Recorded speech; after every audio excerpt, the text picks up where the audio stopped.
Hey everyone, and welcome to this explainer on the pivotal and honestly pretty wild history of American Express.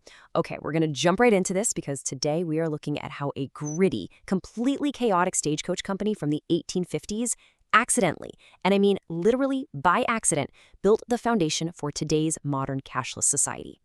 It's a story packed with bitter rivalries, completely accidental innovations, and some of the boldest corporate turnarounds you'll ever hear about. So how exactly did a fragile 1850s courier service transform into a $200 billion credit titan? I mean, when you think of an American Express Black Card today, you immediately think of sleek, jet-setting prestige, right? But the reality of American Express in the 19th century was, well, far from luxurious. We are talking about horse-drawn express couriers moving heavy freight across some incredibly rough, muddy terrain. So how on earth did this company make such an unbelievable leap? To understand that, we have to go back to the very beginning. Section 1, From Stagecoaches to Finance, the Early Years. Back in 1850, American Express was actually born out of a bitter New York turf war. You had these three fierce rivals, Henry Wells, William Fargo, and John Butterfield.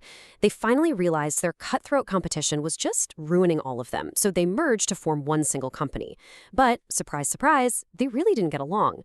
By 1852, Wells and Fargo wanted to expand out west to chase the California gold rush. Butterfield flat out refused. So what did they do?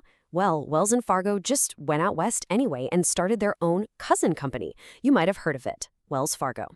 But American Express pressed on in the east, and in 1858, they actually secured a massive government contract, $600,000 a year, for the first transcontinental stage line. They were officially the kings of the freight business. But then, external forces completely rewrote the company's DNA. In 1918, right in the middle of World War I, the U.S. government stepped in and nationalized all express shipping to aid the war effort. Boom. Just like that, American Express was entirely stripped of its core freight business. They were forced to abandon shipping overnight and rely completely on what were, at the time, just these teeny tiny side ventures in financial services. But to see how they got there, let's look at how they stumbled into global finance a few years prior to this pivot. Section 2. The Traveler's Check Era, a Global Revolution. Enter J.C. Fargo. He was the notoriously irascible president of the company in the late 1880s, and the brother of William Fargo. So J.C. takes this grand trip to Europe, armed with traditional bank letters of credit, but he finds them to be an absolute nightmare to use. He complained that unless he was standing in a major bank in a major city, those letters were, and this is a great quote, no more use to me than so much wet wrapping paper. He quickly realized that if the wealthy, powerful president of American Express couldn't easily access his own money overseas, ordinary travelers didn't stand a chance. So Fargo marches back and challenges a brilliant employee named Marcellus Berry to fix this problem, and in 1891, Berry invents the traveler's check. The genius of it was how incredibly simple yet highly secure it was. You signed the check once in the upper left corner when you bought it, and then you signed it a second time right in front of the merchant when you went to cash it. By the turn of the century, this single invention transformed American Express into a miniature letter of credit for the middle class, giving people financial security literally anywhere in the world. But the crazy thing is, the traveler's check did more than just help tourists. It created a massive financial phenomenon. Section 3, Power of the Float, the Secret Engine. Okay, this is where it gets really brilliant. The float was an entirely unintended consequence of the traveler's check. Think about it. When people bought these checks with hard cash weeks or months before a trip, there was a huge time lag before those checks were actually redeemed. Every single person who delayed cashing a check was effectively giving American Express a massive, continuous, interest-free loan. The company took all that cash just sitting in their coffers and smartly rolled it into high-quality government and corporate bonds. The sheer scale of this invisible money engine was staggering. To put this into perspective, by 1995, there was $6 billion worth of traveler's checks outstanding on any given day. $6 billion. That interest-free loan generated a huge portion of the company's income, and it allowed them to easily weather financial storms that would have absolutely sunk other businesses. But eventually, even the mighty traveler's check empire faced a serious threat. Section 4. Reluctant credit card, a new competitor. Fast forward to the 1950s, and a new competitor enters the ring, Diners Club. Now, American Express was built on a prepaid model, right? You gave them cash up front, they gave you secure paper.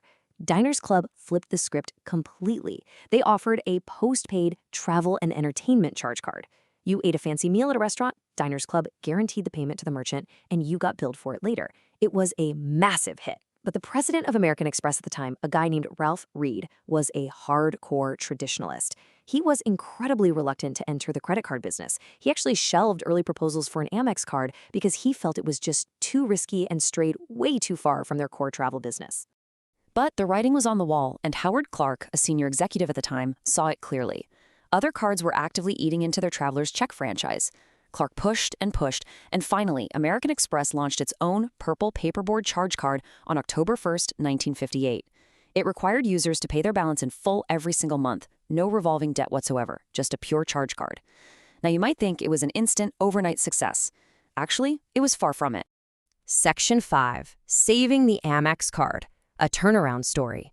Despite having 250,000 people sign up before the card even officially launched, the early days were an absolute logistical nightmare. They hadn't run adequate credit checks on anybody, people simply weren't paying their bills, and the back-end technology was a total mess.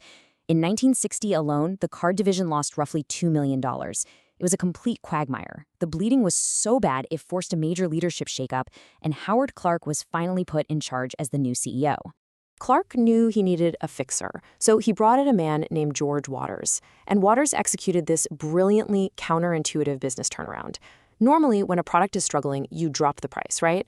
Waters did the exact opposite. He hiked the annual fee from $6 up to $8, specifically to make the card feel like a premium status symbol.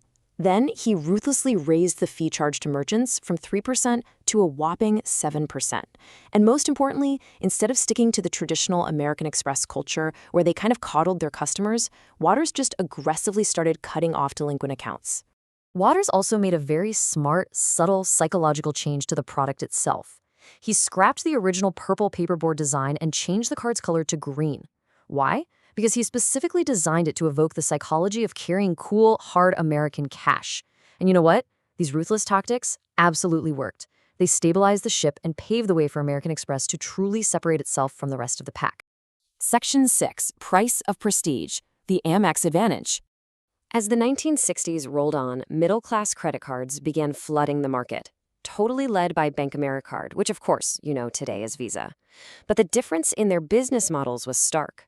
Bank Americard targeted the mass market. They allowed users to carry revolving credit balances, and they made their revenue off charging monthly interest. American Express refused to play that game. They stuck rigidly to upscale and corporate clients. They demanded that the balance be paid in full every single month. They were making their money not off consumer interest, but off those high annual user fees and the heavy merchant discounts that George Waters had just implemented. So you might be wondering, how exactly did American Express convince all these merchants to just swallow those high 7% fees? Well, they focused intensely on corporate expense accounts and big spenders. They effectively went to merchants and said, yes, we are charging you more to process our cards, but we are bringing the wealthiest, highest spending clientele directly to your front door. It's just the cost of doing business with the elite. And by doing this, they successfully replaced physical cash with a global measure of trust and, frankly, prestige. So from a chaotic Stagecoach merger back in 1850 to an accidental interest-free loan engine to a prestige charge card that was born out of sheer reluctance, American Express adapted and aggressively dominated the market.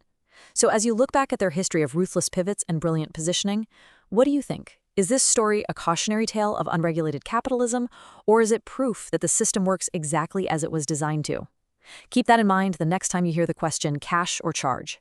Thank you so much for joining me on this explainer. I hope it brought some clarity to the incredible history sitting right there in your wallet.